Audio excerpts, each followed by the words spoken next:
being the fastest quarterback you've never seen. I'll be right back. There's no quicker way to get into DFS. Play Super Draft today and see for yourself.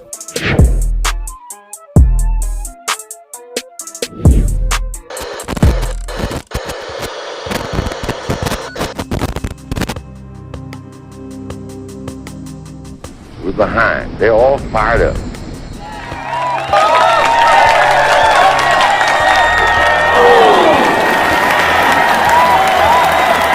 What we got to do? First place, our defense has got to go out there and take the ball.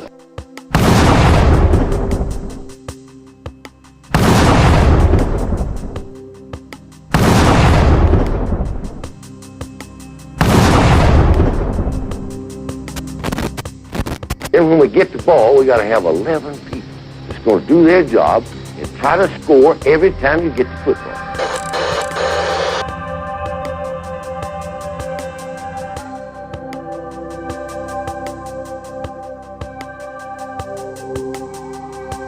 If we do that, we'll be all right. Do that, we'll be all right.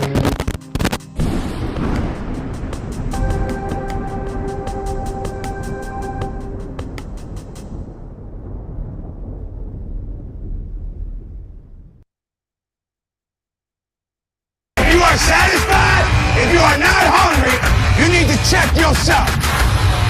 They want to take what you gotta go get it and go out. Right now is your chance.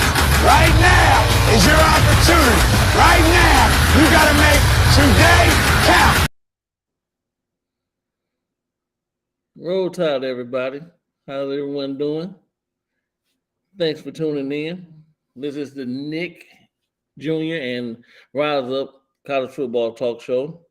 And tonight we got an interesting show. We got a Tennessee Volunteer fan on, so we're rocky topping tonight. So I'm gonna see if I can get Nick Jr. on here. Mr. Nick Jr., can you come in, sir?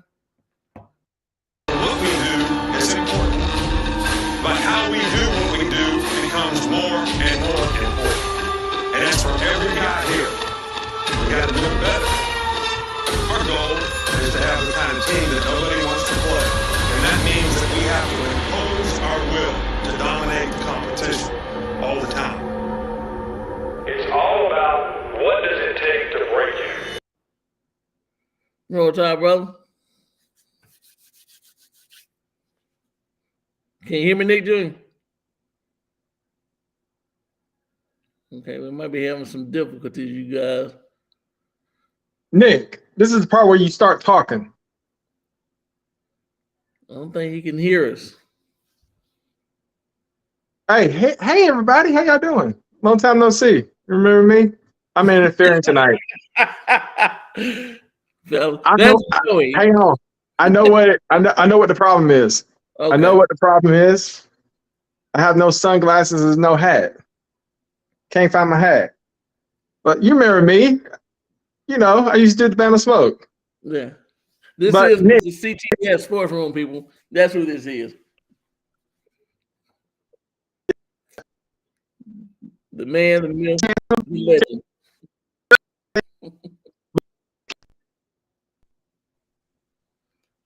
I don't think he can hear us tonight.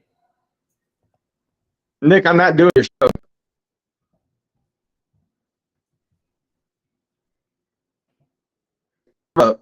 Mm-hmm. Did I hear you say you're a Tennessee fan? Yes, we do. Really? Yes. Cool, Why? Cool young man. I don't know him well. Why?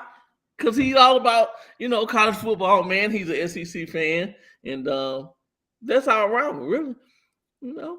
Tennessee is our rival. So, well, why don't you bring him on so Nick Saban Jr. can figure out what's going on in his end. So introduce your guest. So tonight, everybody in the family in the chat, we have a Tennessee fan, like I said, once again, Rocky Top to Mr. TriStar. Mr. TriStar, can you hear me, sir? Can you come in? Hello. All right. There we go. There we go. How do I sound? How do I sound? You sound good, man. I hear you so far. Nick Jr. is having some issues on his end. I don't think he can hear us over there. Yeah, he must have that Fort Payne Wi-Fi or something. I don't know. Hey, listen, I'm from the Chattanooga area. DeKalb County ain't too far. Okay. Hey, first off, don't be making fun of Fort Payne or Rainsville. That's a good place to live. Sort of, kind of, Yeah, hey, somewhat. hey, y'all still got a Santa Fe cattle company. I can't complain. I'm from the Chattanooga area. DeKalb County ain't too far. Okay. Hey, first off, don't be making. Well, Nick Saban Jr., are you here? Yes, I'm here. Okay. All right. Well, CTS, it's been an honor. One day you'll see me again. Until then, I'm gonna go do whatever I was doing beforehand. Guys, have You know fun. what you were doing beforehand. This is a PG show. All right. You were sleeping, brother. You were sleeping. You gotta go to I work. wasn't sleeping. No, I just came back from LaGrange. Okay. All right. Y'all have fun. Roll Tide. Tad Simpson, I'm gonna be watching you this weekend. Catch y'all later. Later. Okay. Once again, people in the chat, our good friends. We have again TriStar, Mr. Rocky Top himself, as I'm deeming him that name. TriStar, man, it's a pleasure to have you on the show, man. I'm glad you can make it, and good evening to you, sir. Can you hear me, TriStar? I think he Okay, exited out. yeah. Oh, here he comes. Here he comes. Yeah, I don't know what's going on, but it's like kind of spotty. I don't know what. Maybe it's the location I'm at. I don't know, but it just like for some reason it just like refreshed the page. I don't know why. Got you. Okay. So if I leave out, it's not me doing it. My phone's just like will refresh for some weird reason. I don't know why. Okay. Well, listen, man, we're gonna get this show started and on the road. And I like to start the show myself personally, and I guess his phone went out again, with fun facts. And the fun fact is Alabama Tennessee first meeting between the two was November 28th, 1901. Yep, And that score ended in a a 6-6 tie. 6-6 tie between my Alabama Crimson Tide and your Tennessee Volunteers. By So the way, the two winningest programs in the SEC. Visor, I see you in there. Georgia, yes, they've won the last two national titles, but you still haven't caught up to Tennessee yet. Maybe in a few years you'll catch it. Okay. You still got about 3 more national titles before you catch us. Yeah, I heard him, Georgia. That wasn't me. That was him. I have a question for you, sir. Do you know the history of the checkerboard design in the end zone and why Tennessee has the checkerboards? From what I understand, I think it was started during the Doug Dickey tenure back in the 60s. I can't remember the exact reason why, but I want to say that's when they started doing it, was back in when they got the artificial turf. Mm-hmm. Back in 67? 64. Oh, 64. Okay, Yeah. so conveniently the same year Georgia Tech left, and that's a whole other animal in itself. Okay. Well, the reason that and you're right about Doug Dickey, he started the checkerboard end zone, but before then, General Robert Neyland was coaching the Volunteers, and before Neyland Stadium, Tennessee was playing in a smaller field, which held about 3,400, if I'm correct. Remember, and it was called the Shields Watkins Field. Well, technically Shields Watkins Field is Neyland Stadium. They renamed it Neyland Stadium when Robert Neyland died. And it grew, but back then it didn't have the big, the big stadium. It was back in the during when Neyland died, because he designed pretty much the whole stadium to become a double bowl. He designed that back in the early 60s because he was an engineer in the Army, and he designed that. And everything you see today in terms of the actual, like where the seats are, not the press boxes, but like the seats, he designed all that back in the 60s. Right. And so you guys have a building on campus that's called Ayers Hall. Ayers Hall. Yeah, Ayers Hall, yes. It's, and Ayers Hall at the time, it may still have, I'm not sure, at the top of it had, which looks to be a checkerboard design. yes, that's actually where Doug Dickey got the idea.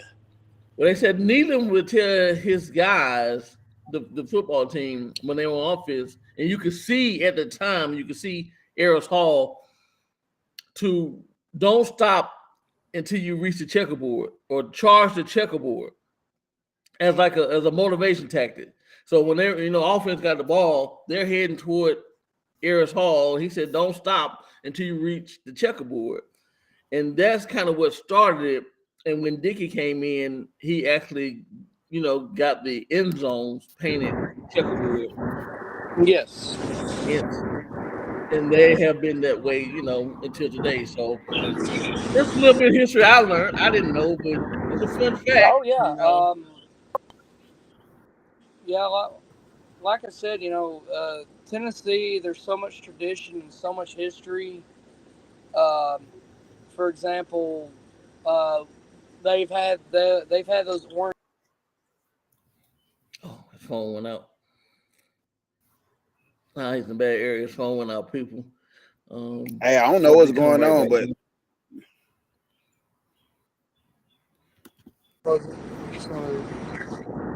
okay, we back in.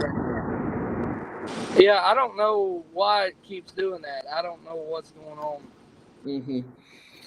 But anywho, man. So we get it that you a solid, true and through volunteer fan, pretty much historian. Yes. What? Okay, let me last season. You guys started off on this tear. You was going through everybody, and Alabama comes to town, and it's a dogfight. We're going back and forth, and we just can't seem. Our defense can't seem to stop you guys' high-powered, high-scored offense, and you guys put a ending win streak. He went out again. If you can still hear me, winning this streak from Alabama to end that streak, and you won last year.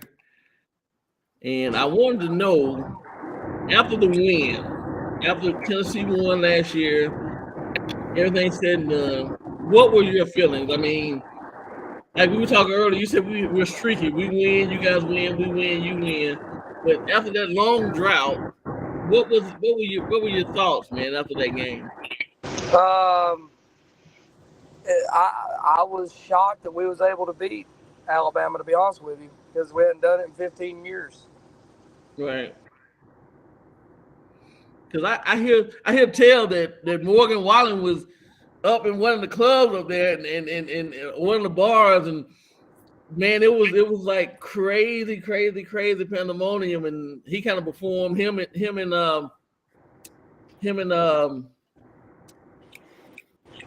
what's the quarterback name? The one we just had, Hendon Hooker. Not Hooker, no, not Hooker. Who used to Manning? Him and Manning walked into a place. Yeah. Peyton Manning. Him and Peyton walked into a place, and it was just sheer pandemonium. And they partied the whole night. Did you guys ever get that goalpost back that y'all put in the river? Yeah.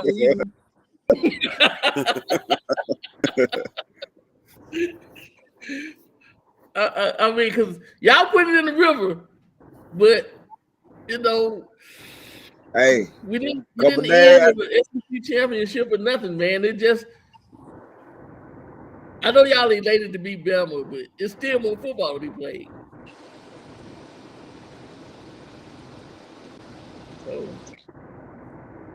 So I mean, after that, you So, guys go ahead, Nick. I'm gonna let you get in. okay. I don't even want out again. Hey, y'all, we sorry about this. Is something going on? Keep knocking him off, but he coming back. Here we go. So try star. I don't know what's going on. I don't know what's going on. I might have to actually turn my phone off and turn it back on or something because I'm having it just keeps refreshing. I don't know how to stop it. So give me a little bit to try to fix this problem because it's being very annoying. Okay, so just give me like 5 minutes to try to fix this. All right, go ahead. And we'll go from there. Go ahead. So, what I was about to get into, I was about to ask some questions about the spring game. My better in the chat tomorrow. He can't wait to Saturday. Why you want to see who gonna stop Georgia win streak? That's what you wait for. See what quarterback gonna stop Georgia win streak. Right. Icebox, Jeff. Hey, shout out to everybody in the chat. We try to work out some technicalities real quick. Try to some difficulties real quick. So my thing is I'm about to get into this spring. What his thoughts about the spring game? Did anybody in the chat watch Tennessee spring game? Anything? I watched a little bit of it. It was so much. Yeah, it was so much football last Saturday. I ain't know what to do with myself, man. Right. Yeah, I watched the spring game, and I think that third string quarterback looked better than everybody else. That's my personal opinion. Then they say he was a walk-on, bro. Walk on. And now the Nico. I'm not gonna try to pronounce his last name. Yeah, I know you're talking about. I don't want to do the dude like that, but he's a freshman. He didn't learn the system. Milton's been there, so he kind of know more. So from what Nico I got, I expected. But that walk-on guy, that guy was hey man, he was lighting it up. So yeah, and see that's one of the questions I want to know. Is he a real contender? The second string spit starting spot. Right. That's something I want to know too. That's a good question because, like I said, man, the guy looked good as far as ball placement and everything. He might can't run like Milton or whatever the case may be, but this guy looked seasoned to me. I don't know much about him when he played ball before or anything like that. I was just like, who is this dude, man? This guy's putting on the show out here. And he really looks good to me, He looked better than Milton to me. That's my opinion. Hey, so my thing is about Milton. That's why I want to try star because, we analyze other teams from a Bama fan perspective, but about other teams, I like to have the other team input. So my thing about Milton is he been around for a minute in college football, and it's a reason why he been around for a minute. Now, I do think it's get better, but sometimes it's a reason why you haven't been a starter yet or people moved on from you, Right. Because did Milton start at Michigan? Yes. Yes, he did. Yeah, he did. Yep. So, go back and I'm gonna go back and get that mobile. He talking about he want waiting for our spring game come Saturday. We ain't gonna show y'all full hand, man. We just gonna show you. We ain't gonna show you everything. And so earlier I went live. And I was talking about my thoughts on the quarterback situation right now. But one of the things I get out to is, don't. It was basically saying that it's going to be plain. It's going to be like because on our defense we don't do all them different schemes. We keep it simple. You know what I'm saying? And the offense they're going to keep it simple. Right. So yeah, even like Georgia on quarterback position, it looked a clear cut for Brock Bendigriff, but it was really plain and vanilla. You know what I'm saying? I think Georgia want to go out there and show that they can pass the ball. So I think it's gonna be a lot more that Georgia gonna end up showing when the fall gets here. Like But I do have a question for the Georgia fan. You guys number 87. I don't know the young man's name, but that's somebody to watch out for. Number 87, Georgia man, that boy, he actually did a return. He was catching the ball. He was all over the place. Was it my Muse or something like that? Something like that, man.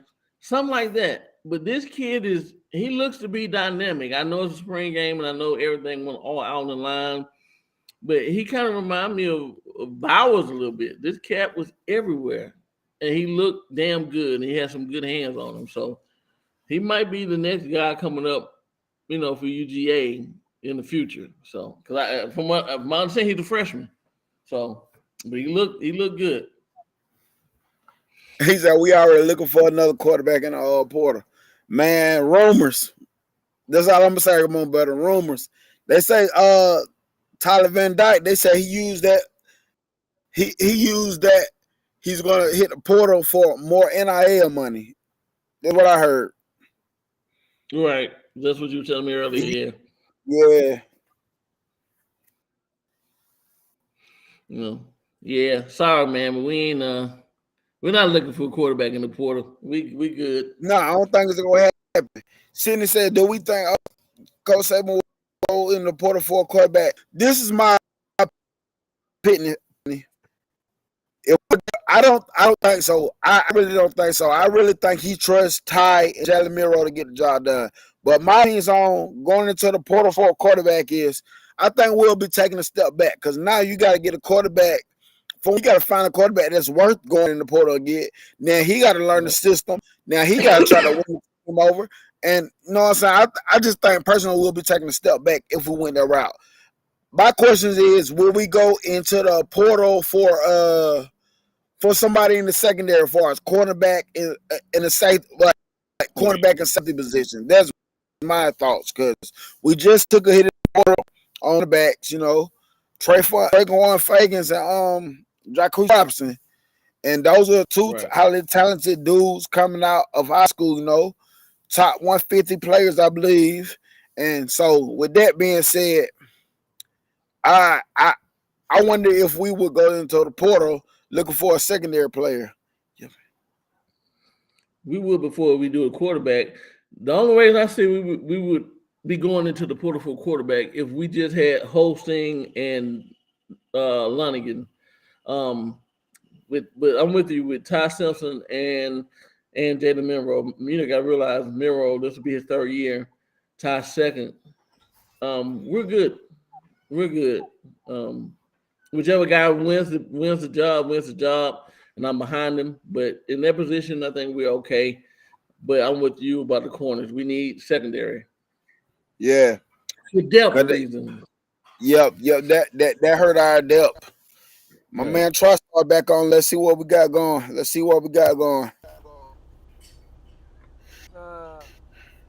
if this works now.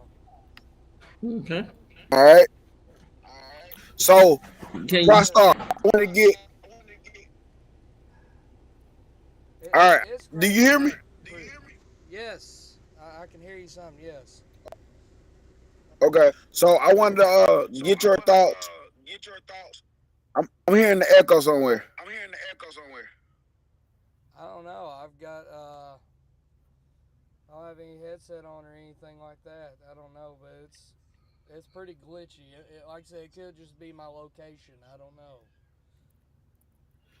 All right, if you can hear me. All right, I don't know if there's a volume thing. Hold on.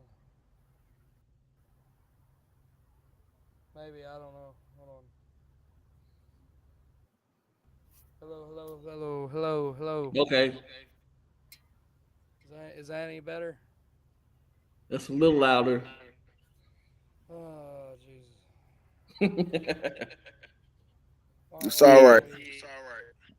I'm hearing that echo now.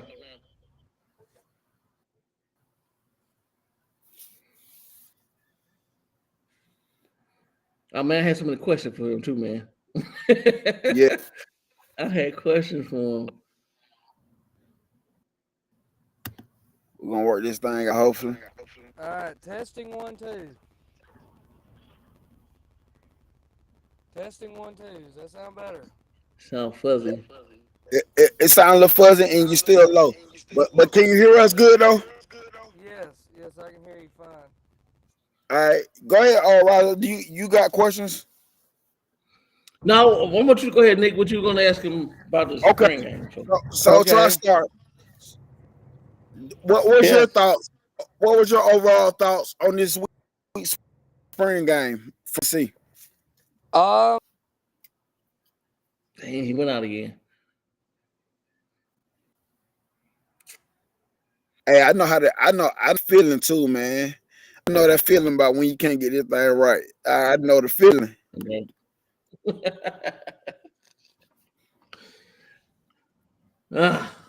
Man, I was so looking forward to this. How about now? Oh, you sound great. That sounds good. Man, we're having the toughest time. Hey, man, these Georgia fans give you hell over here, man. You got Georgia fans. Visor, Visor. Yeah, this is completely out of my control. I've never had it where my browser will just start, refreshing automatically. I've never had that problem. Okay. Hey, let me ask you one question. Are you getting text message or something in this No, process? I've got my phone on Do Not Disturb. Okay. Like I said, it could be where I'm at, because like I said, I've got 2 bars, so it could just be my location. I don't know. Gotcha. So, what was your overall thoughts on Tennessee spring game this week? I mean, you weren't really going to see much out of it. I mean, the only starter that we had out there was Joe Milton, so I mean, you can't really tell. I mean, from what I've seen, I thought everybody did their job and did what they were supposed to do. I mean, the only thing that scared me was Ethan Davis, that freshman tight end. We got that stud tight end hurt his collarbone on a diving catch. Right. And I hope that he can recover quickly and soundly and fondly. Okay. And another thing, I want to talk about our quarterbacks. So we know Joe Milton, then we knew about Nico, but we see another guy. We hear he's a walk-on, and he's pretty good. So, do you think he can possibly compete for a second string position or possibly push Milton in the first string? I'm sure that Coach Heupel is going to let him compete, but I will be extremely shocked if he's a starter. Okay. I'll just say that. I mean, because you got to think, these are, like I said, these guys that were out there on the field were a lot of third strings, depth pieces. Like I said, none of our starting wide receivers even seen the field. I mean, again, like I said, it's one of those things, it's hard to tell. But from what I did see, I was impressed. Okay. So, got anything else, Roz? Not really. As far as that, I'm gonna go through the schedule coming up. With, I want everybody to know in the chat that he's a trucker, so he's on the road. So so I might be in places where the signal is not the best. Right. It's not like I'm at my house where I've got Wi-Fi and we wouldn't be having any of these problems. Right. Yeah. So it's all good. So one more thing before we go. So who do you see stepping up in that wide receiver role since y'all since Hyatt is gone and the dude, what is his name? Cedric Tillman. Yeah. Yes. Who you see stepping up for them this year? Of course, I expect Brew McCoy to get a lot more touches. Yep. Squirrel White, Ramel Keaton, and my guy Dante Thornton. I know, Brock, you get mad at me for hyping him up so much, but this guy's 6'5", 210, runs a 4.3. So, yeah, that makes me hyped up a little bit, having a guy Okay. of that caliber. So And go ahead. And just really our whole wide receiver room. I mean, it's just they're just completely just stacked from top to bottom. I can see all these guys ending up in the NFL. I'll say that. Okay. So defensive side of the ball, they say they say that was like one of y'all weak point last season. Do you see this defense improving from last year? I thought it was decent. I mean, was it? I mean they can't be any worse. I mean, you can only go up. I will say this: our defensive line played pretty good. Our linebackers were decent. Really, our secondary was our weak link last year. A lot of it because we were so depleted at the cornerback position. Like, we were having safeties play cornerback. And, of course, safeties don't have cornerback speed, so it's not going to work. And now I feel like we've been bringing guys in. Okay. And So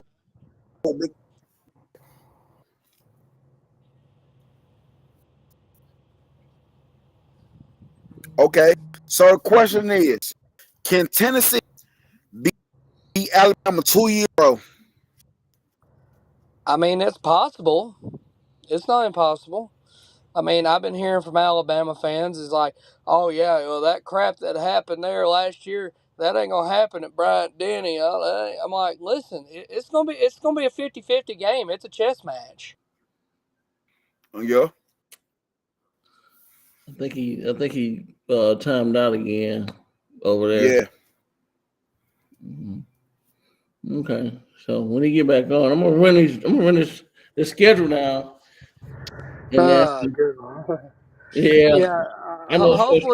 Hopefully the next time I'm able to come on, hopefully I have better luck than what I've got right now in terms of my connection. It's okay. Yes. Well, yeah. Anyways, you was asking, can Tennessee beat Alabama in Tuscaloosa? Yes. I mean, I think that we've got the offensive firepower. I think our defense takes a step forward this year. I mean, I'm not saying we're going to have Georgia's defense or anything like that. I don't expect that at all. If a Tennessee fan's saying we're going to have a top 10 defense, they're crazy. I mean, I expect them to get some better, but I think we've got the offensive weapons to move the ball. And honestly, I have more questions about Alabama than I do Tennessee. Like, I want to know who's going to be your starting quarterback. How are you going to replace Will Anderson? How are you going to replace Henry To'o? Can your secondary trust me, I know he can't cover a slant. Don't get me started on that. It ain't personal, it's just business. Business-wise, I wish he would have stayed in Tennessee. Hell. Well, you can thank your lovable Jeremy Pruitt for that guy. But anyways, yeah, I mean, like I said, I expect Tennessee-Alabama to be a chess match. I expect Tennessee-Georgia to be a chess match. I think it could go either way. I'll say this, I can't see either team blowing out the other. If a fan of either team says, oh, we're just going to curb stomp you, they don't know football. I mean, if an Alabama person is saying, oh, we're going to beat Tennessee by 30, you obviously don't know anything. Okay. And my next question is, before we get into the schedule preview, will Tennessee beat Georgia in Neyland Stadium? Again, the same thing like with beating Alabama at Bryant Denny. It's possible. It's not impossible. I mean, it's just how does Tennessee play their best game, or does Tennessee come in there nervous? I don't think that they're going to be nervous like they were last year, because it's at home, it's at Neyland, and Neyland Stadium, especially when Tennessee's cooking, you probably won't find a tougher environment. That's facts. 247 Sports put a some images about like a month ago, a month ago, like, and they was naming the top 10 toughest environments to play in. I know And this Georgia, answer. yeah, and Neyland The Stadium number was one is number one. Tennessee, Georgia. And Tennessee, Georgia's number one. and it's something I couldn't disagree on. Like, cause man, listen, when you go to Tennessee, man, you playing against the fans, you playing against Tennessee football, you playing against you playing against everybody. Like, I'm not saying the refs. Like, I'm just saying everybody is dialed into Tennessee football. The fans in Tennessee are. Now, I feel like they're like no other. I see some comments down there saying about, oh, you guys had the refs and all that stuff. Listen, hearing an Alabama fan talking about bad officiating is like talking to a drunk about alcoholism. Oh boy, hey, all I gotta say is the Texas game last year.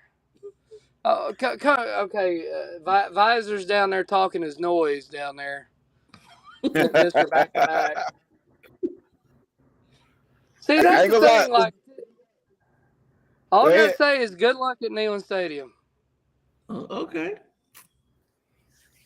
I mean, hey, Bryce Young played the game of his life last year, and it still wasn't enough.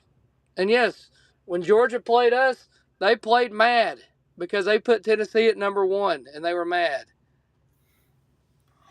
Hey, King is that Grant? Hey, I can't drop the link, but if you want to do a show in the future, hit me up on this email right here. One more question before we get into this schedule preview.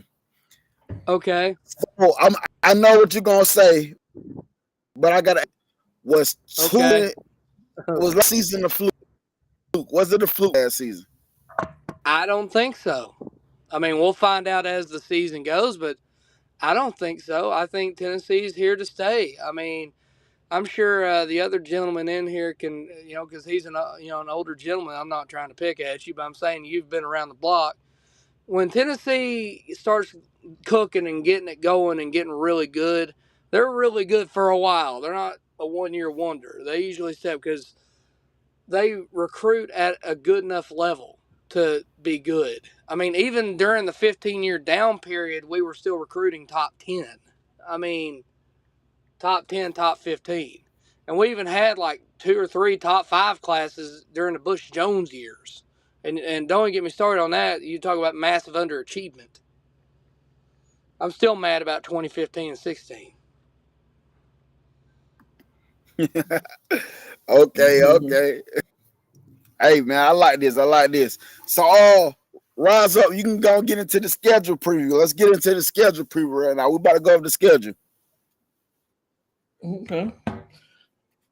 So, Mr. TriStar, you guys have a pretty nice schedule here. We're gonna start on the opening game, September 2nd. You guys at home versus Virginia. What do you think the outtake, of that game is going to be? What are your score prediction? What do I think? It's going to be name your score for Tennessee, basically. That's facts. Okay. So what do you see Tennessee scoring? Just to estimate. At least 50. At least 50. And you give Virginia at most 14. 14. Okay. At least 50, at most 14. Okay. Yeah, Virginia's pretty bad. They're not a good team. Yeah, and Nashville's basically going to be a home game.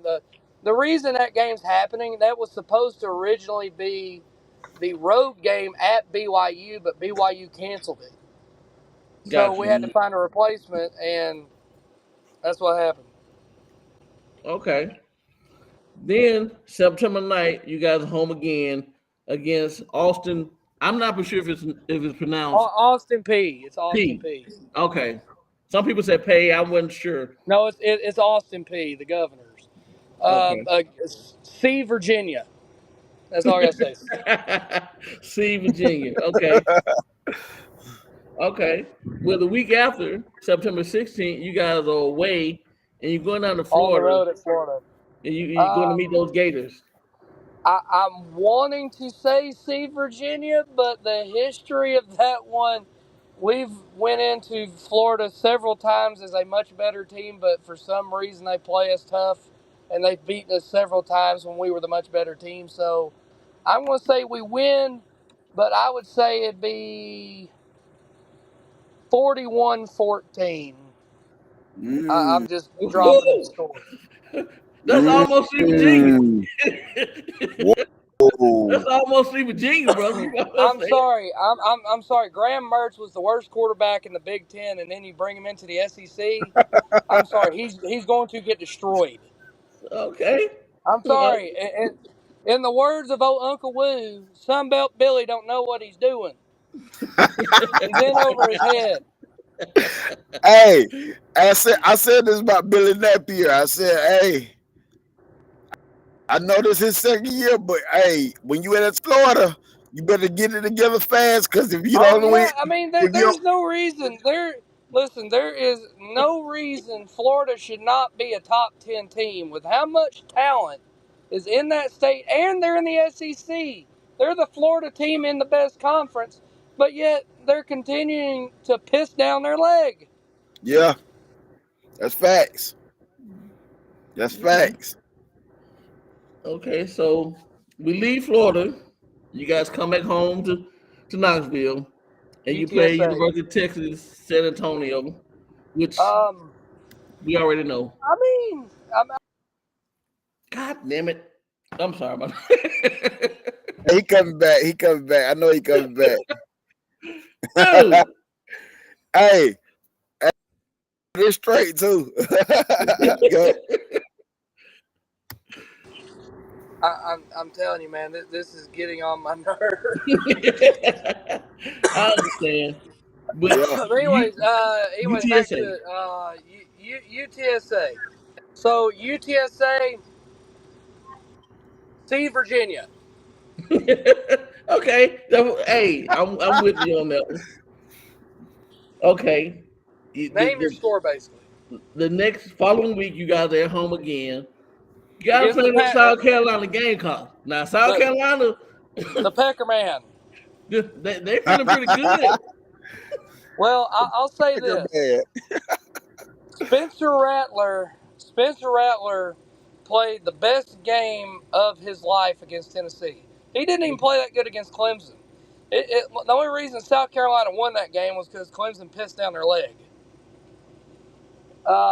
I'm going to say he doesn't have a game like that again, but I'll be nice with him. I say Tennessee wins 35-21. Okay. And that's me being nice. Of course, the fan in me, being that Josh Heupel is the most petty individual on the planet Earth and remembers things and knows from players I've heard out of their mouth that he has that game circled as he wants to get revenge. And as you've seen with Missouri last year, he likes to run up the score a little bit. So I'll just be nice and say 35-21. Okay. Hey, Mo better. Hey, TriStar, you see the comment on Gimmick offense? Okay. Hey, what's your hashtag? Okay, Tell me well, your here's the hashtag. thing. That gimmick offense put up 52 on you, sir. So it's working.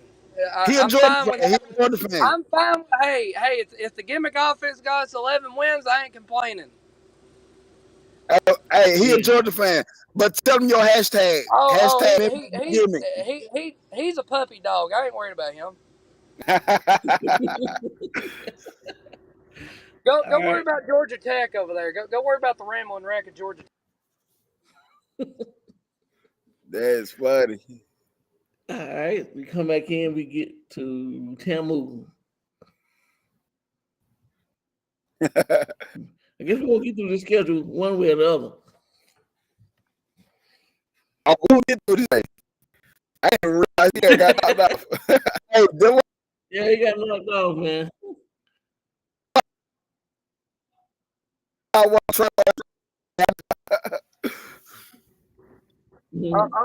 Okay, yeah. Let's kind of zoom through it a little bit because I'm afraid it's gonna crash again. All right, next up, you got the home against Texas A&M. Well, that game could be a question mark because I don't know how Texas A&M is going to be. Is Jimbo going to stop being stubborn and let Bobby Petrino be the play caller, or is Jimbo still going to be calling plays? If Jimbo's still calling plays, I'll say name your score. But if Bobby Petrino's allowed to call plays, that could be a good game.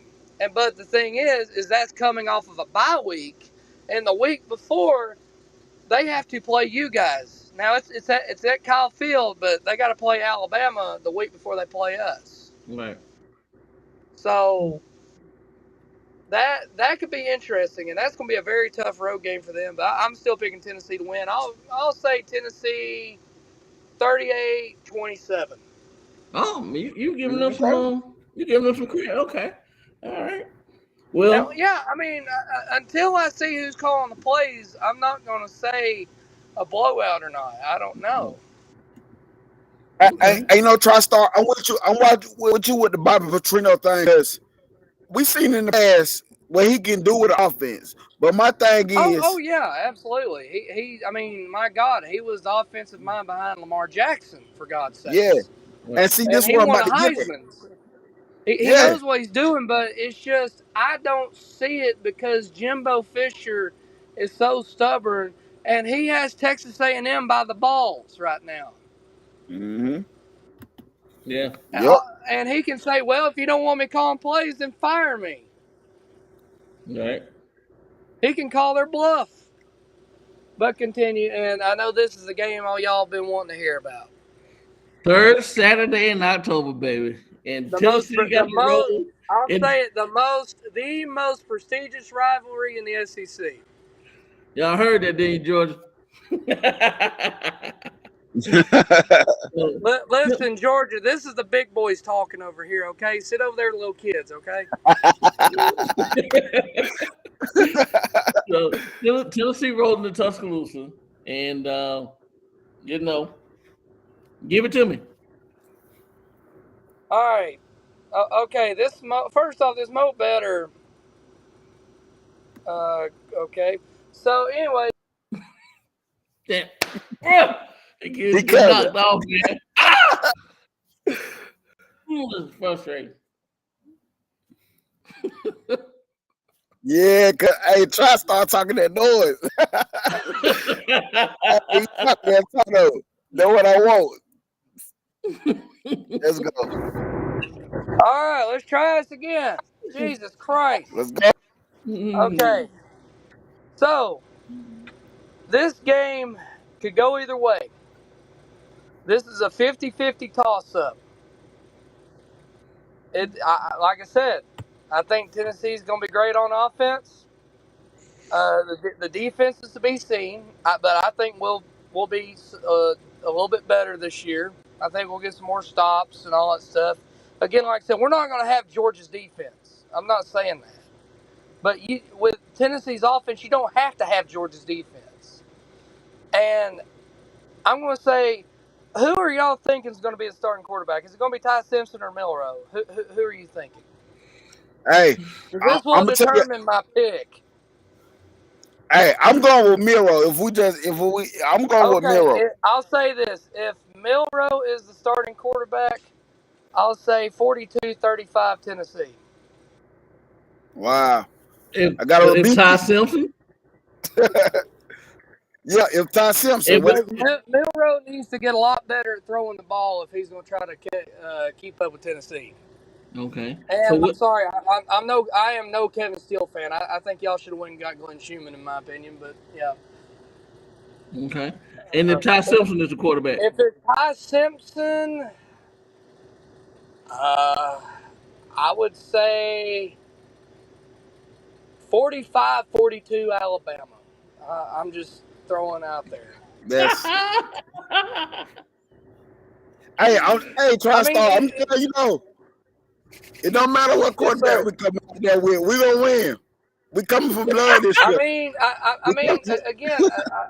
I've got to see it from your defense. I mean, you're not going to have as an explosive an offense as you did last year. That's obvious because Tommy Rees is a completely different offensive system, and y'all don't have Bryce Young. and I got to see it from Milrow. Ty Simpson, we don't know because we've not really seen much of, if any of him. But I believe he's a great.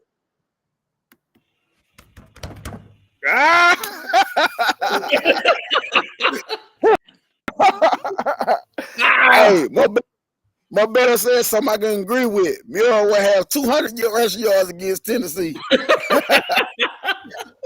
I hear you, Mo better. Listen, Jace McClellan's not Jameer Oh, Gibbs, come on. okay? Oh, my bad. Hold on. I clicked them off. My bad.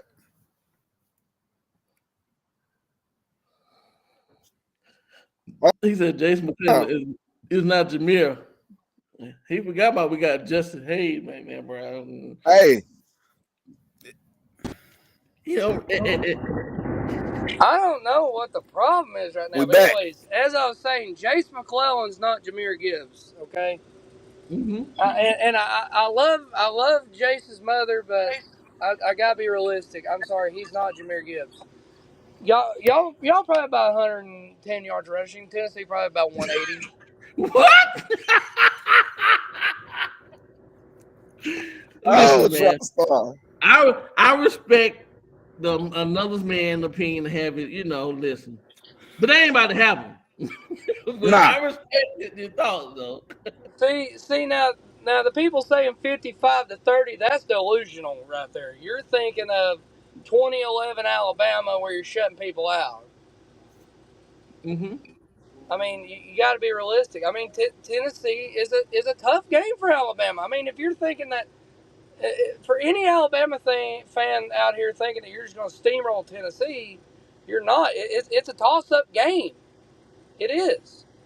But Yeah. anyways, back to let's try to get through this while it's not crashing. Okay, so we did Bama, Kentucky. You guys go to Kentucky. Kentucky concerns me a little bit because I got a problem with that. Yeah. Alabama don't concern you, but Kentucky concern you. no, it's because it's on the road. It's in Lexington, and they always play us really tough in Lexington. They've done it for years, and I think that they might try to slow the game down, but I'm going to say Tennessee 45, Kentucky 21. Okay. Until further Okay. notice. All right. Then you guys come back home and you got Connecticut, and That's you already know. name your scores. See Virginia. Okay. Then after that, you're at home the following week with Mizzou. Name your score. No. Now here's the thing, though. Missouri. That's in Columbia. That's on the road. That could be a little interesting, but I don't think Josh Heupel ever doesn't score 60 on Missouri. I'm sorry, and I'm not a fan of Eli Drink Piss. That's why I call him, because he runs his mouth a lot. Okay. Then you guys are at home, and the Bulldogs roll. Georgia Bulldogs roll The two-time defending national champions. Right. Come into Neyland Stadium. Mm-hmm. And what I just heard from that out. Lord have mercy.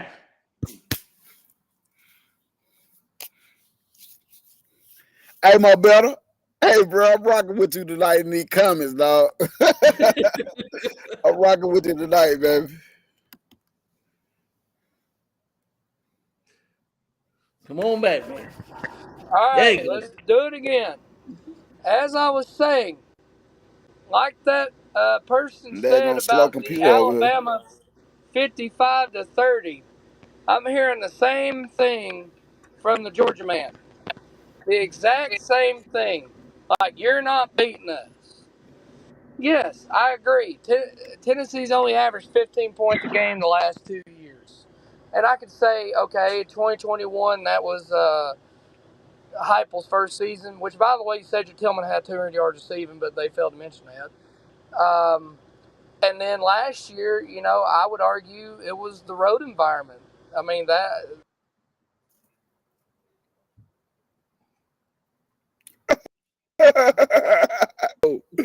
Come on. My My boy Mo Better said I hate Tennessee more than Alabama.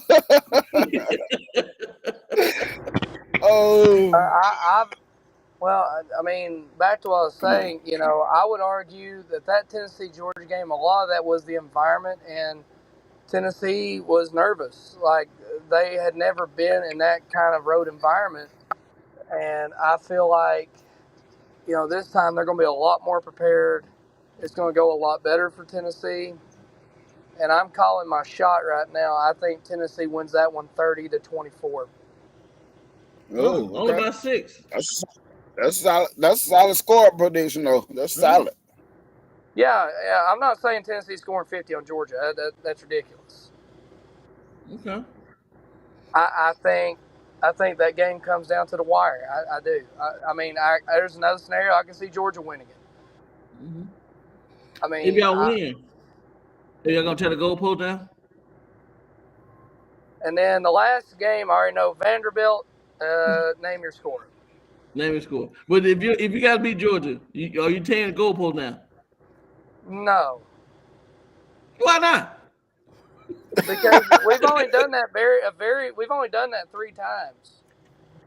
2 of them were against Alabama, and 1 was against Florida in '98.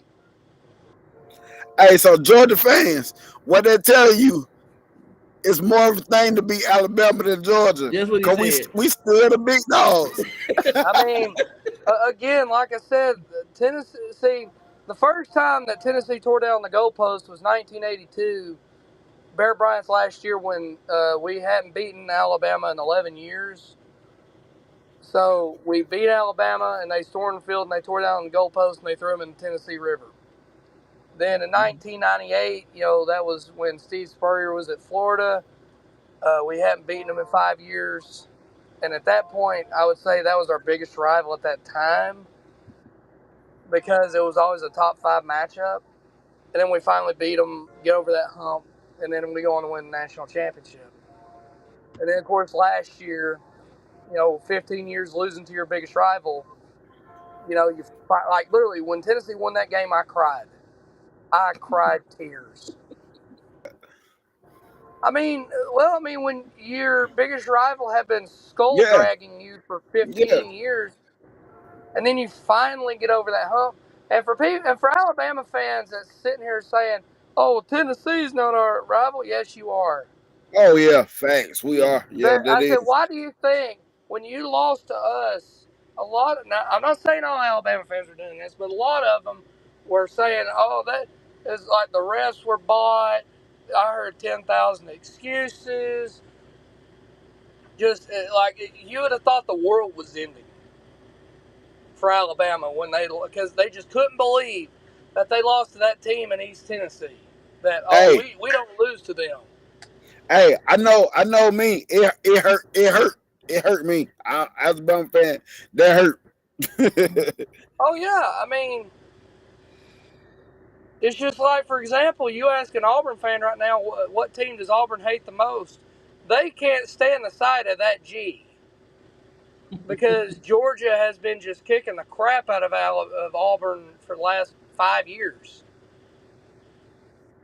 Hey, Just Brock got a question.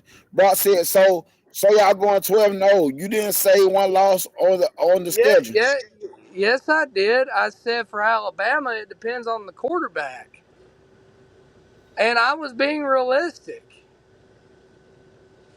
If you think Tennessee possibly couldn't go undefeated, you're crazy. Are they? Probably not. But there's a possibility there. Them dogs said, no, y'all ain't going. Tennessee's You ain't biggest going rival nowhere. is Kentucky. No, it's not. Tennessee's biggest rival is Alabama. We played Alabama every year since 1928. Every year. Tennessee's played Alabama way more than Auburn has. Now, I understand Auburn because that's the in-state thing. But I would argue it depending on the Alabama fans' age and Tennessee fans' age. Like if you ask any Tennessee fan my age, you'll probably hear Florida is their biggest rival. But if you go like my dad's generation and before, it was always Alabama. That was always the game. Literally, when you have Phil Fulmer coming out saying you're not a man until you beat Alabama, What does that tell you? You hear this, Georgia? Mm-hmm. Yeah, I agree, Trystar. I hear you. I hear you, man. So well, see, these comments like this one guy, what's his name, Mo Better, Yeah. 04, Bama doesn't care about the Tennessee game. You're obviously not an Alabama fan, because if my wife's grandfather, who's been an Alabama fan since the 60s, heard you say that, he would smack you across the face and say, you're not an Alabama fan, go support Auburn. He'll. Hey, I ain't gonna lie. As Bama fans, we care about the Tennessee game, whether y'all down or not. That's that's an important game. It's history. It's history. That Oh, game yeah, is I history, mean, man. you got the two most legendary coaches in SEC history, Bear Bryant and Robert Neyland. Which, by the way, Bear Bryant never beat Neyland, but that's beside the point. He only tied him one time when he was at Kentucky. Yeah, I bet y'all didn't know that. I didn't know that. Bear Bryant never beat Robert Neyland once. Mm-hmm. Something new. Learned something new tonight. I didn't know that myself. I must say I did not know that. And I agree with what Brock's saying. Yes, our secondary and our offensive line are a question mark. I agree. But I just have confidence in my team. I mean, Brock, you're the one that keeps telling me about, oh, yeah, when you come down to T-Town, oh, yeah, we're going to drag you up and down the field. See, that you're wearing your crimson color glasses when you say that. Again, gentlemen, what did I say when it came to the Alabama and Georgia game? I says they're toss-ups. Yeah. Oh yeah, you did say that. Yeah, And, that's and, fact. and, and do you guys agree or disagree when it comes to the other 10 games? Do y'all agree or disagree? Say it I again. pretty much agree. I agree. So you agree, pretty much outside of Georgia and Alabama, we should win convincingly with all those other teams. Yeah. Yeah, Oh, yeah. Like okay. even when you said Kentucky, that even shocked me knowing that Kentucky has a transfer quarterback coming in. Yeah, it's just They do it. I like their quarterback, and they're a very physical team. And honestly, for Alabama, that's a game y'all need to take very seriously, especially it being in Lexington. Like, they always play good teams. Like, look at last year; they almost beat Georgia last year. Yeah, they just couldn't And score. They couldn't score. And, especially going there late in the year. and with Kentucky, they're bringing And that hey, Liam Cohen back. yeah, hey, tell Jeff this, because I've got some bets out with some Alabama fans on that Tennessee Alabama game. And listen, if y'all beat us, I'm not going to come on here and say, oh, it was the refs or this or that or whatever. No, I mean, if Alabama wins, they were the better team that day. If Tennessee wins, they were the better team that day. Same thing with Tennessee, Georgia. I don't want to hear Georgia fans complain about officiating if Tennessee wins. I don't want to hear Tennessee fans complain about officiating if we lose to Georgia. Same thing if, say, Georgia and Alabama play each other, like in a playoff or SEC championship. I don't want to hear any team saying that the refs were bought off by that team. No, you didn't play good enough. Now, I'm gonna tell you my opinion. Like with the Tennessee game, you know, I said it though. I said like, yeah, we can make that argument. We can say that. I said, but we did leave opportunities that where it should have been better. And like, because I go back to that one play where we hit Jameer Gibbs across the middle and he dropped the pass. I feel like if he could have caught that pass, that probably could have helped the impact of the game too. Yeah, but and there's one thing too. One thing I thought that was going to be the nail in the coffin for Tennessee was that play where Hendon Hooker tried to hand the ball off to Jabari Small and the ball got dropped, and then Dallas Turner just walked right to the Picked end it zone. up. Yeah. The scoop and score. I thought that was it. I was like, there's that knockout blow. I thought Alabama won it. But then Tennessee just didn't give up. They just kept going. And I've argued this. Do you think if it had been Jalen Milroe, say Bryce's shoulder still wasn't 100%, he wasn't able to play, do you guys still stand that much of a chance if it's Jalen Milroe? Not last season, Jalen Miro. Not with No. our OC we had, no. And see, I Yeah. hear that from Alabama fans. It's like, oh no, we still would have won. I'm like, no, And Jalen Milroe see, was not good. and see the reason why I agree with you on this, but I'm gonna say this on Miro's defense. Bill O'Brien did not scheme for Miro. Like Bill O'Brien came out there calling plays for Miro when he had his stance, like he still had Bryce Young. And I say this all the time. So you're This basically doesn't work. saying, Go ahead. so basically you're saying that he was to Jalen Milroe what Dabo Swinney was to DJ Ukulele. Yes. Hell yeah. I'm just saying, like, cause like, okay, you got Peyton Manning, but you trying to call Lamar Jackson plays for Peyton Manning. That shit, that you gotta scheme around your offense, the talent on your offense. And the only person he was trying to scheme around is Bryce. And with that being said, he schemed around Bryce, but you just scheme around other players. You just can't do that. You have, as an OC, you have to scheme around, you have to scheme for your whole offense. It's your job to create the mismatch. It's your job to find the mismatch. So Bill O'Brien and Miro versus Tennessee last year, yeah, that would have looked awful. It was Bryce Young that kept us in that game. Yeah, last season. I want to see if y'all agree or disagree, and you guys in the comments agree or disagree. Is Bryce Young the best quarterback talent-wise you've ever had?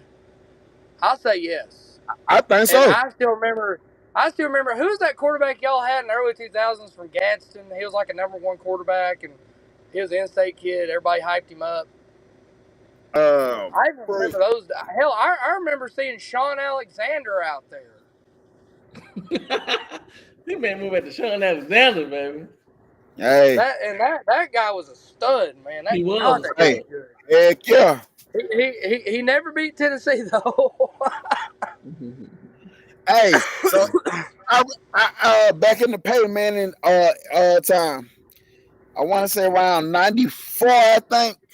It was a time that Tennessee fans didn't even care for Tennessee Peyton Manning. I think it was 94.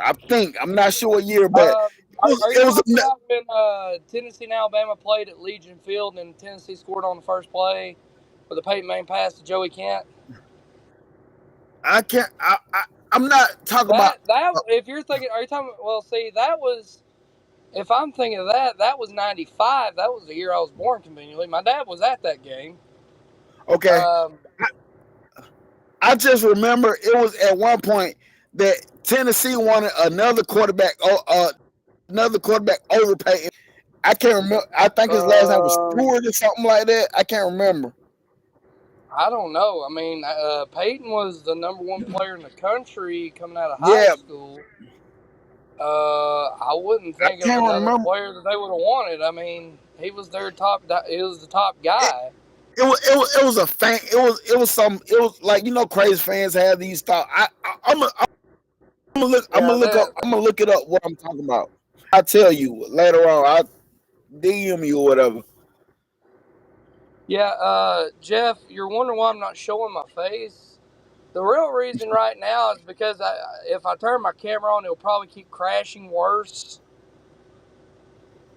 That's why. I mean, I will tell y'all he's repping Tennessee though. He has his Tennessee gear on. I saw him earlier. Hey, he's repping the Volunteers. That's why I want to TriStar on, because I know TriStar know that 10 football. Try to go and tell you some stuff that you don't even think about Tennessee, and probably about your team too as well. And I know he was gonna rep his set to the fullest. And TriStar, you are giving. Go ahead. Oh, I forgot what I was gonna say. I didn't know you saying something. Go ahead. Oh, I was gonna say, and you doing exactly what I want you to do. Talk your noise, bro. Oh yeah, absolutely. I mean, this Mo Better person talking down here Ugly ass orange. I'm being nice right now. I could say, well, Alabama's crimson looks like period blood. I mean, I could say that. Hey, No, hey, hold on. Mo Better is Georgia a Georgia fan. fan. We a Georgia fan. Oh, Mo Better's a Georgia guy. Yeah. Yeah. Okay. All I gotta say is Eric Ainge 2006, Arian Foster 07. Ooh. I think No Sean Moreno still knocked out from Eric Berry 08. I think Montero Hardesty's still scoring in 09. Massive underachievement. Ray Goff. That's a name Georgia fans hate. Ray Goff. Hudson Mason was the best quarterback you ever had. Oh Stetson boy. Bennett. Stetson Bennett is the perfect example of that phrase. The nothing finer in the land than a drunk, obnoxious Georgia fan. Wow. I mean, seriously, to get to Sanford Stadium in that shithole of a town called Athens, Georgia, you have to go down Highway 316, which is statistically proven to be the most dangerous road in the state of Georgia. And I used to live down there, and I used to work down there, and I know what I'm talking about. Before anybody asks, I used to live in Marietta. I've got friends that live in Athens, and literally, you guys sit there and bark at each other. You guys have historically massively underachieved the whole Mark Richt era. How is it you have Matthew Stafford, AJ Green, no Sean Moreno, and you can't even win the SEC? Most talented team we've ever had, but yet That you is. want to sit here and say, "Oh, orange is ugly." No, I'm sorry, that red you got's ugly. Georgia's so bad that they have to buy the Green Bay Packers logo. I mean, here's the Oh thing. boy. Here's the thing, Georgia man. I've let you have your fun your last 2 years because you finally did something. You finally achieved something. You finally grew up to be a real boy. Like who's it with Pinocchio? He couldn't never change, and he finally grew up and became a real boy. Because that's fine. Let Kirby Smart keep making those false promises to all those players he's recruiting. Like he's doing to Ryan Wingo right now, trying to tell him, "Oh, you'll be my first 1,000-yard wide receiver." Yeah, to every single wide receiver Kirby Smart's ever recruited. Why would a wide receiver ever want to go to Georgia, anyways? I mean, literally, you've only had two wide receivers in your whole entire history go in the first round. Y'all don't even have a Blitnikoff winner. Tennessee's wide receiver historically. Tennessee has produced more first rounders at wide receiver in a decade than Georgia's ever produced. And that's fine.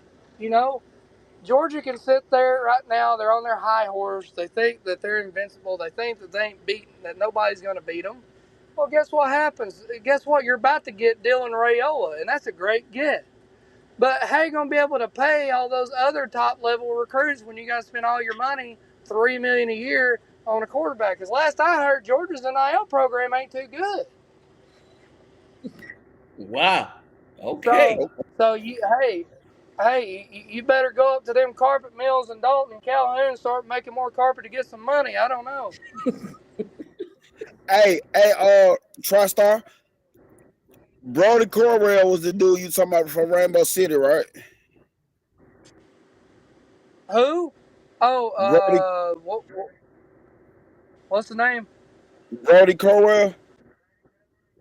Brody Croyle. Yeah, Brody Croyle. Yeah, I remember him because he was so hyped up. Because he was an in-state kid, and at that time, Alabama wasn't really known for producing high-level high school talent. Oh, somebody said he went to Rainbow City, which is Rainbow City's Gaston. I mean, come on now, Rainbow City, Southside, Steele. I mean, that's all Gadsden. That's all Etowah County. We didn't pay him $8 million for 1 year. It's $8 million for 4. But hey, we've got the money to do that, so it's okay. Georgia ain't got that kind of money. Hey, so speaking of that, so what the future of pronounce his name for me, Nico. I can't pronounce his last name. All right. Listen to me. Eyal Maliava. Woo! Eyal Maliava. Maliava. There you go, Nico Eyal Maliava. And I really like to get the dude's name right because I remember when Tua came, and everybody was calling him man. Yeah. Tagovailoa. Yeah, everybody got confused. Like, Right, how you pronounce this kid's name? Right. Because I mean, Billy Ray up there in Birmingham, he can't pronounce it because he's too slow.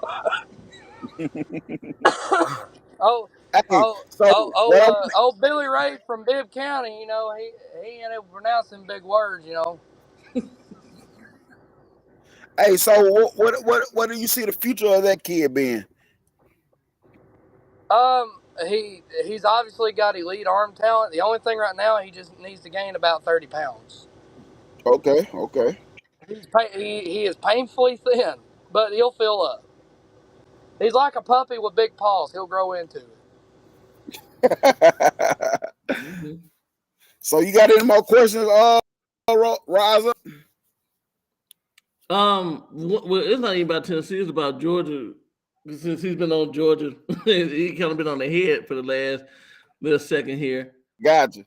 I think there you go. So, Castar, question for you. With Georgia's schedule this season, do you think that there's any way that they shouldn't be in the SEC championship? Now I tell Georgia fans this, and you Alabama fans know this. I told them, I said, y'all need to watch out for that Week 5 game, which is at Auburn. And they got Hugh Freeze, and I love Hugh Freeze. He's a great offensive mind. I think he's going to do great things. And y'all know as well as I do, there is a voodoo burial ground under Jordan-Hare Stadium over there in Lee County. I agree. I agree. Because, literally, they literally beat Georgia in 2013 on a 4th and 18 pass from Nick Marshall. He chucked it up in the air. It hit a Georgia secondary player on his helmet, and it bounced right in the receiver's hand and walks in for a touchdown. And then, of course, the famous kick six that y'all probably don't want to remember. Hey, my cousin was on that team, too. Yeah. Well, again, that's the thing. Like, there's some voodoo going on over there in Lee County. I don't know. But anyways, I think that they give Georgia a game. I'm not saying they're going to beat them, but don't be surprised if that game goes down to the wire, because that's going to be a hostile environment. I can tell you from being around Auburn fans, they want that game.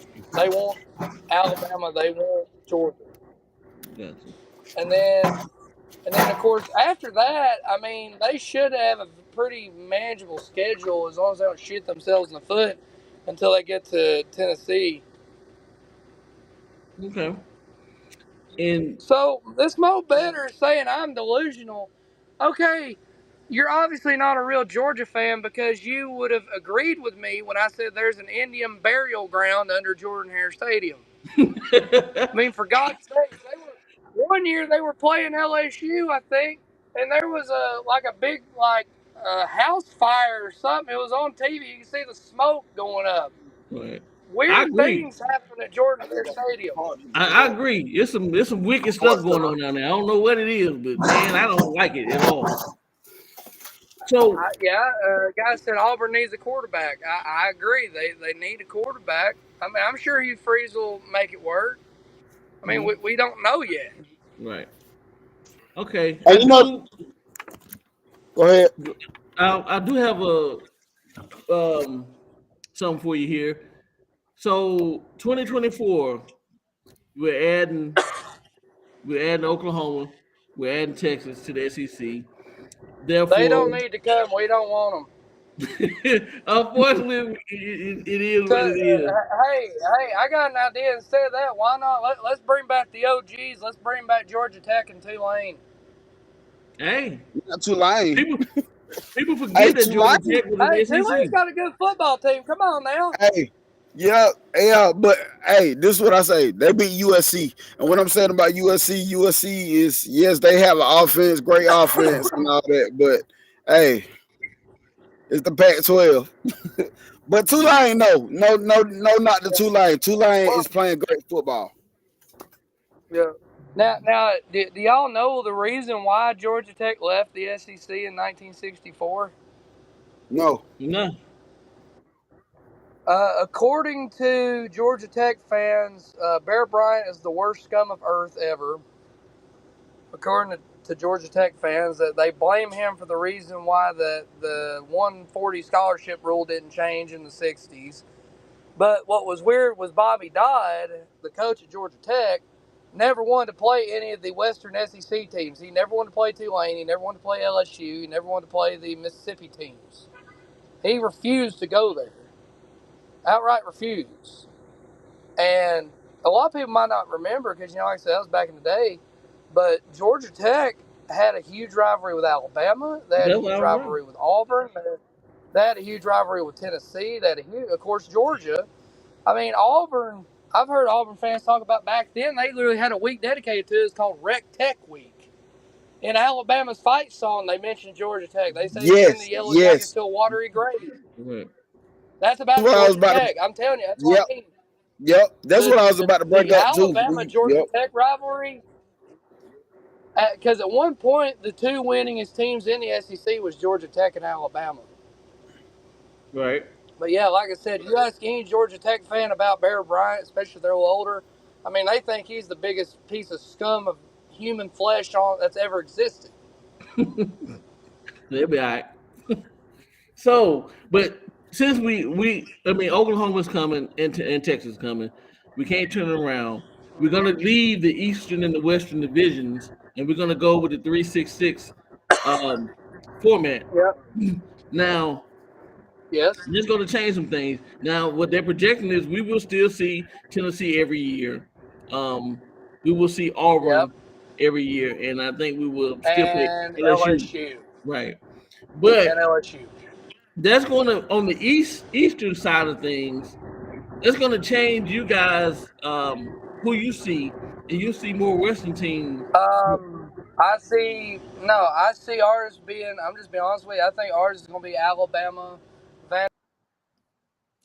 Ah, Lord, man. This is good convo though. This is good convo. Right. I want to know what you think about that, right? Because All right, back again. Tennessee's most likely is Alabama, Vanderbilt, and Kentucky. okay. Do you like that format, or is it? Because, What do you think? I mean, I'm fine with it. I mean, I have no say in it, but that's what I think it's most likely going to be.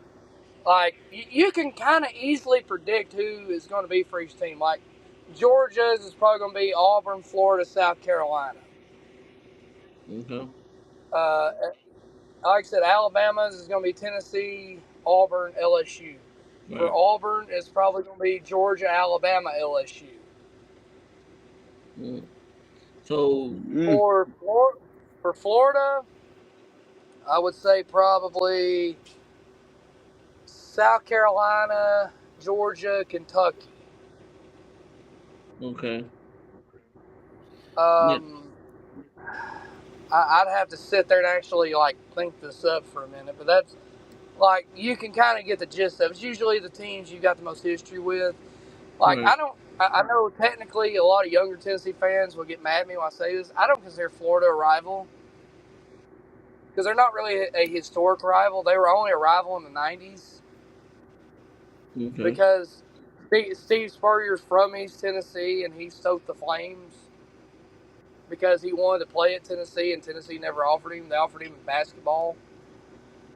So he was still very mad about that. And basically, Steve Spurrier was Lane Kiffin before Lane Kiffin. Okay. He was a Yeah. troll. He was a trash talker. Okay. He still is.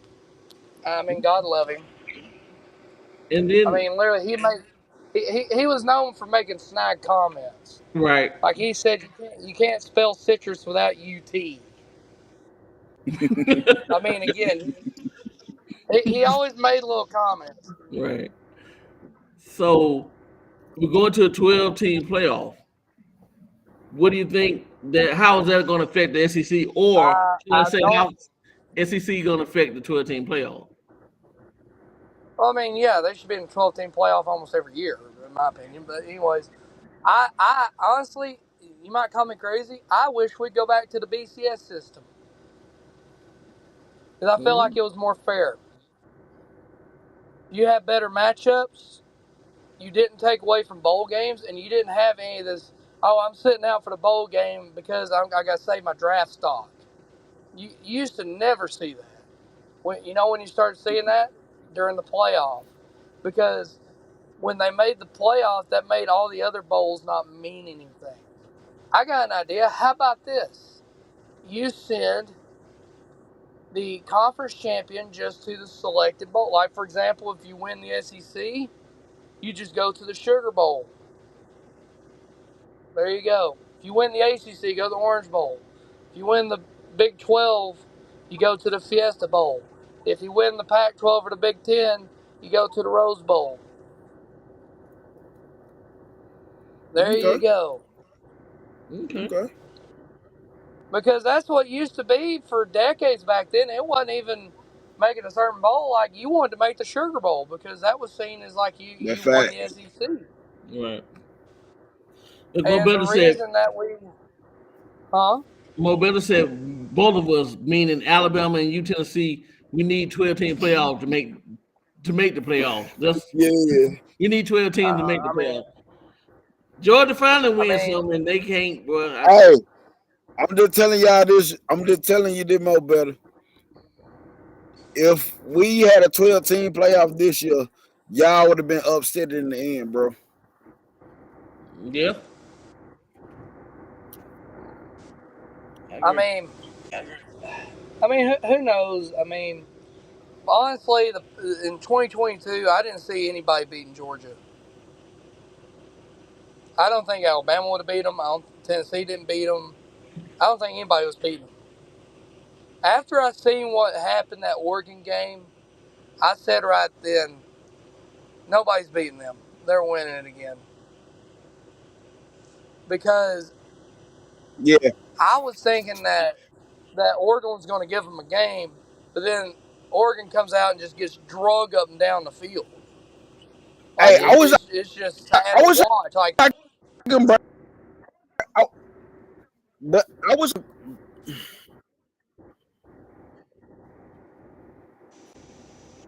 Can you hear me, Nick? Y'all hear me? I can hear you now. I think we're losing you. but I'm listening to you.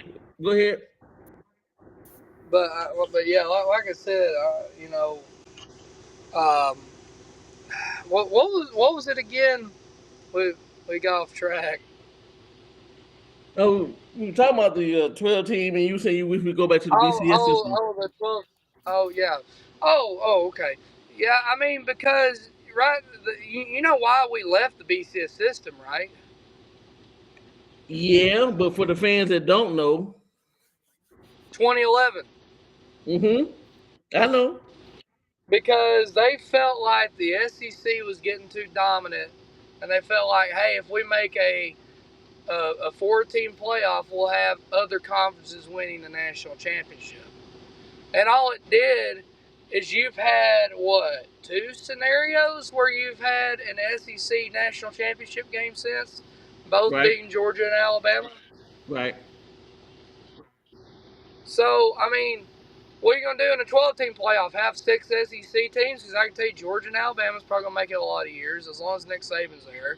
Right. Then you got LSU, and Tennessee you would have got been in it. Tennessee. Yeah, That's 4 SEC teams right there. right. and I would pick all 4 of them against the other conferences. Like, Right. I'm sorry, TCU. If TCU played Alabama instead of Georgia, TCU still would have got skull drugged. If Right. TCU played Tennessee, Tennessee would have skull drugged them. If they played LSU, LSU would have skull drugged them. Right. Because we just have so much better athletes. Right. It's I mean, different. and listen, I'm not knocking TCU. I think what they did to make it that far was damn impressive. But Right. you got to be based in reality. You don't recruit at a top 10 level like these 4 teams.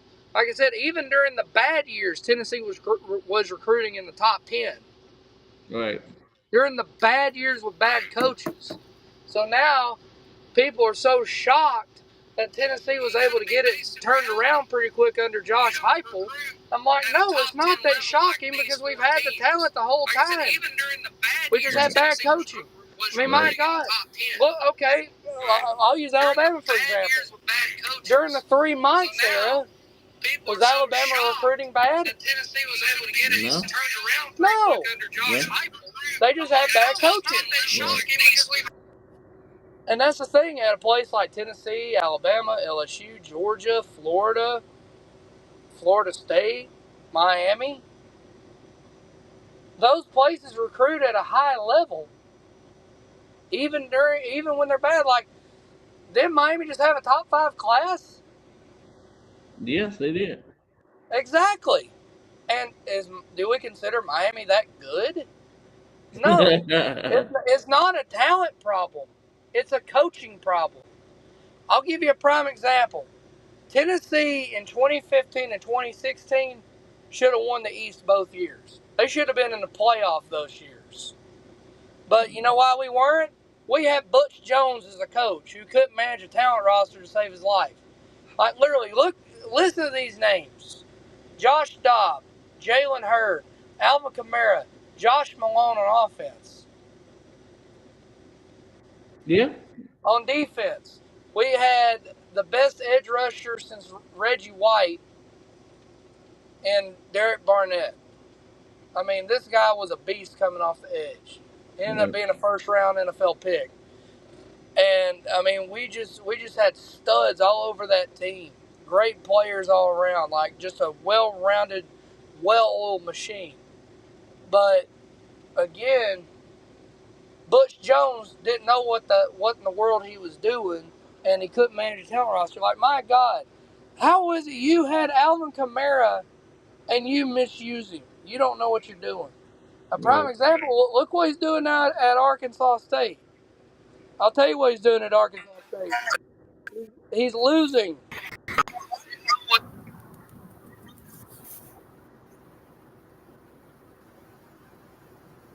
Something happened. Can you hear me, Junior? Yeah. Yeah, Okay. but again, like I said, man, Tennessee's always had talent. We just had coaching problems.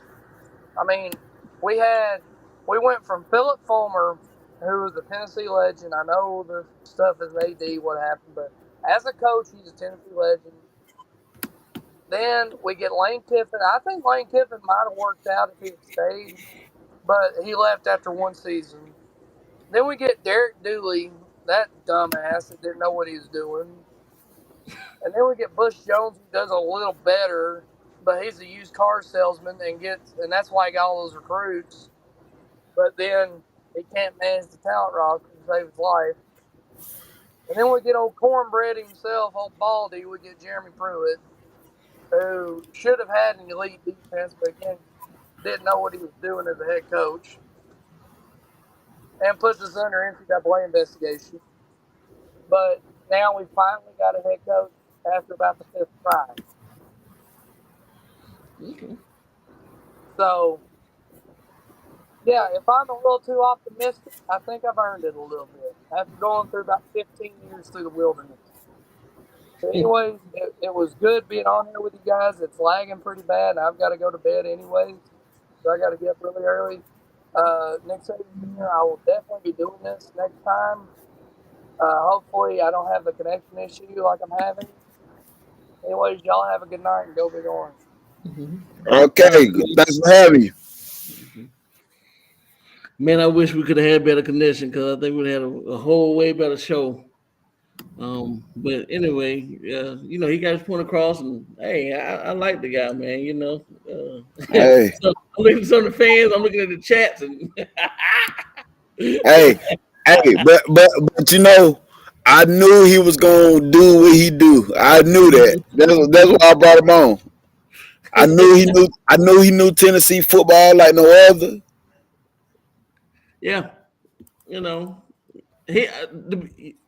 Mo better say the dude crying, but in my eyes, the dude is knowledgeable about his team. And if he's passionate about his team, hey, he's passionate about his team. We can't take that from him. Our Alabama fans are passionate about their team. Georgia fans are passionate about their team right now. And that's why I'm glad we do this, because all of our fan bases are very, very passionate about our team. We feel about our team, and that's why I like to have these discussions with these other teams. Because hey, get out here and talk your spit. Right. Talk your team, man. Listen, everybody have their right, to come on and say whatever they feel. Whether you agree or not, that's we in America, baby. That's a good thing about it. You can agree Facts. and whatever. The Alabama game, I don't care who's playing Miro or Ty Simpson. We winning regardless. I don't agree with him, but I respect him as a man. I respect his, he did say, hey, listen, it depends on who's the quarterback. Yeah. Miro's not a good quarterback, and he can't put up the points to beat Tennessee. But I really think he's overlooking the defense this year. I think he's overlooking what our defense is going to bring to the table this year. So it ain't going to be one man with 5 touchdowns. Yeah. So. And like I tell people, anybody, like when you replace coordinators, coaches, quarterbacks, it's a question mark for anybody, man. It's a big question mark. And so I get doubts about Kevin Steele in the defense, but hey, I guess, like you said, it's their opinion. It's your opinion about the thing, man. Right. So it's all good. I enjoyed it, man. I want to come back on Tennessee week, the third week in October. Oh yeah. I want to have this on. Hopefully, we have a better connection, and we can really chop it up, and we will know who the quarterback is, so he can give us a true. He can give us a true, prediction of who he think is going to win. And then we'll have whoever the quarterback is. We're gonna have some games up on our belt, Exactly. So they can change people's thoughts too. Hey, I was having some technical difficulty issues over here, man. Hey, it was a crazy night, man. It's been a crazy night, but we managed to get through the show, and we appreciate all the people in the chat, man, for sticking through all the craziness. The man kept going off and on. Like I said, he is a trucker and he's on the road. So, I don't know where he is, but he might be in some small town full of trees somewhere that's blocking, signal or whatever. So we had to take our hats off to him for keep coming back. And he can be like, what, I'm tired of this, and we'll do it another time. So he stuck through it, and we appreciate you there for that, sir, Mr. TriStar, and hope to have you on again. And man, we had an hour and 38 minutes, brother. Yeah, I see, man. Hey, my job's so messed up over here. I can't see comments no more. My timer ain't even moving no more. So with everybody who stuck with it, with us tonight through all the craziness with this internet and everything going on, we appreciate you guys, and we're gonna call it a night. Next week we got a good show coming up for you. Hopefully everything goes smooth with the internet. I won't say who it will be, but this person on the 4th. May 4th. On the 4th. I'm sorry. Next week is we got the draft going on. So you know how that goes. So on the 4th we have a good guest coming up. I won't say who it is, but matter of fact, I'm gonna tell you when we get off. I actually got 2 guys. Okay. I knew about but Yeah, the one you talking about is the main guy though. Okay, cool. With that being said, y'all, we're gonna close it up and say good night, man. We appreciate everybody. To all your Georgia fans, hey, glad you came on in. All my Roll Tide fans, all my Bama Nation, you know what it is. Roll Tide, baby, Roll Tide. Everybody have a good night.